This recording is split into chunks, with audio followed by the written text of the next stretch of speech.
Hello, I'm going to talk about some wonderful things people have said. And I've chosen Warren Buffett to start with. He's a wonderful gentleman. He's an investor. So all of you who are interested in finance and banking and private equity and venture capital and stock markets and whatever not, you should read up about him. He's a first principles based investor, fundamentals based investor. He does some kind of deep research, and he has good philosophies about investing.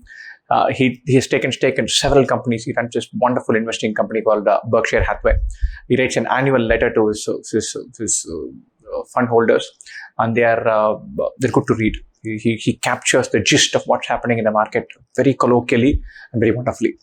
Those of you who are interested in finance, you should definitely poke around. What we're going to do today is to think about a few quotes that he has said, which are relevant for either the current context or for our exam. Right? So let's go.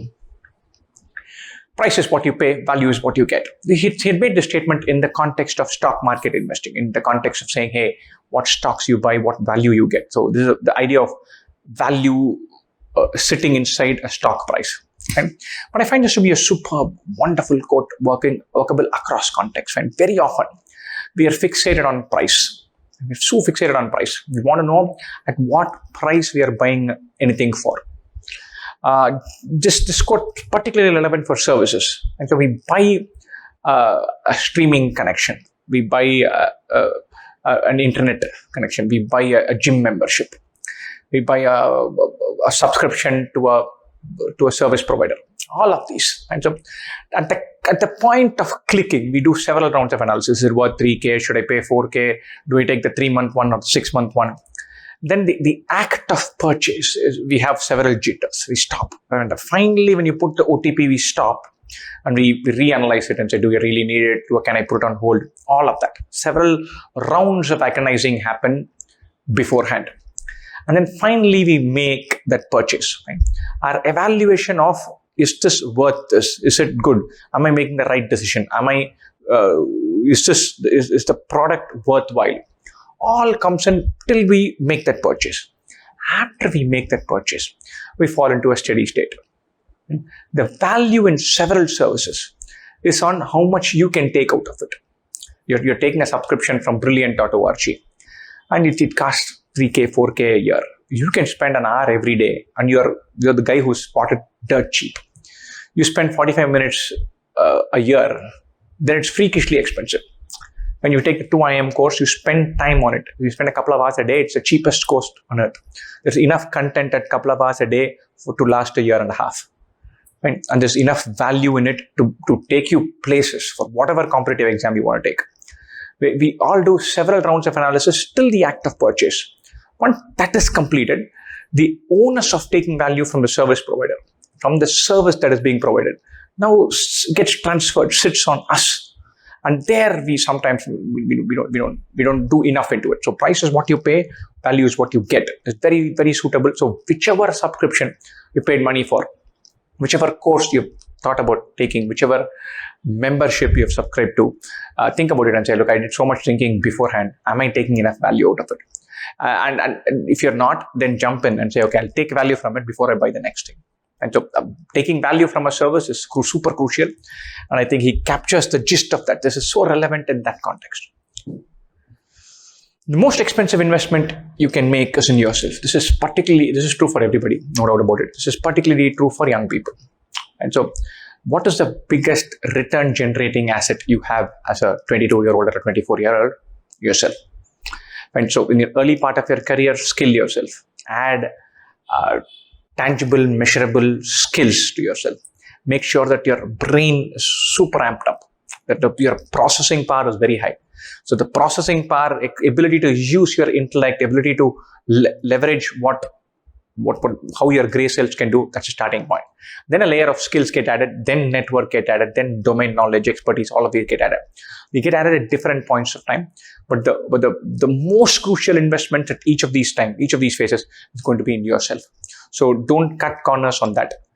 This does not mean that you'll get the most fancy membership for some random fitness thing and then say, look, I'll be the big daddy. Do whatever it takes, but the investment you make in yourself is not necessarily in dollar terms, but very frequently in time terms. You can become a rock star if you spend sufficient time in picking up different things that are freely available. So make that investment super crucial, and that sentiment is brilliant. So true.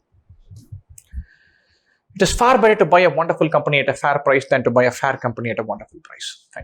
I'm fascinated by this quote. This works for several services. And so you want a painter, you get a painter who does a thorough job. You can switch off and put your feet up. He's going to do a good job. He charges 40% more. He's worth his weight in gold. Vis-a-vis the other guy who is going to leave 3 patches, leave 2 blind spots, and get on your nerves and leave after 5 days. And so whatever service you're picking up, find a good provider. Then think about the price. Does it make sense for you? Don't trade off. There's no price value equation for junk. And that's very important, very important. We completely missed the point on this. You have 2 providers for CAT coaching. One guy charges 25, another guy charges 7K. You can't compare and say, okay, is this worth for 25? Is this worth for 7? If that is worth for 25, what am I taking from 7? That is not the equation. Evaluate the product. The product is meaningful, then look at the price. The price cannot drive a purchase decision. Price is the final variable. You evaluate, see if it is worthwhile. So my gut feel is if there are 7 products or services that are available, 4 or 5 get shot out. And then for the remaining 2, price comes into the equation. Very frequently, I find providers and consumers being married to the idea of price value proposition. And then you say, okay, this is at 5K, what loss could it be? It's nonsense. That 5K will go down the drain. Whereas the 25K, you might take value worth 100K if you throw it in. If you're buying a product at 5K and you're not taking value from it, it is 0. And so don't base judgments and analysis as a price and what is being offered trade-off. Evaluate what is being offered, then cross-tabulate it with the price it comes at. And then say, okay, can I afford this? Is it worth this much? That is fine. But you cannot say, okay, this is a fantastic thing at 22K. This is something, but it's only at 5K. 5K, let me take it. That doesn't work. Because that 5K looks juicy vis-a-vis the 22K. But what you're getting is junk. And so this something is better than nothing argument doesn't work when it comes to the price equation. Nothing is better than nonsense. And so keep that in mind. So whenever you're evaluating services, evaluate the value the service provides, the integrity the provider has, the quality that is present across the board. And then say, hey, this seems worthwhile. And now I'll check out whether the price worked for me. If it works, buy. If it doesn't work, don't buy. There's no need to buy super expensive products. Super expensive product should deliver and should be still relatable. They cannot be out of whack. Then you won't buy. But don't go into the lower priced variant merely because it's lower priced, especially for services. Lower priced variants are usually junk. You'll tire of them. You're making a commitment where the money is the small part of the equation. The time you invest, for how long you invest, how much you're going to sink into it in terms of engagement, that is the price you're paying. So if you're buying a subscription at a brilliant.org, then you're saying, look, I'm going to spend 40 hours this quarter on this. Then that's brilliant. Then you make that, then the price is almost irrelevant. So when you're evaluating a product, you should say, do I see myself spending 40 hours here? If I can't, then it is junk. It doesn't matter. The money value of the time you spend and the engagement you spend and the bandwidth you spend, that is way more important than the dollar return. And so don't buy junk just because it is cheap.